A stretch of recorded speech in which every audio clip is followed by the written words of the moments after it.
রাধে তোমায় বারে বারে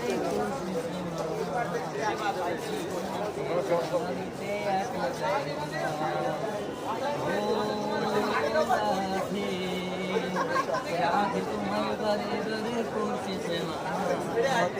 রাধে তোমায় বারে বারে করছি প্রেমা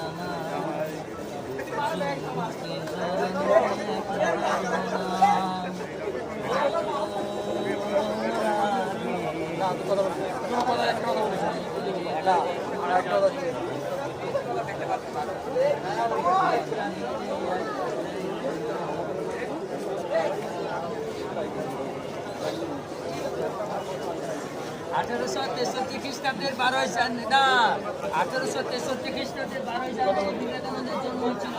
আর 1897 খ্রিস্টাব্দের 23শে জানুয়ারি নেতাজি সুভাষচন্দ্র বসু এই দেখো এইভাবে আর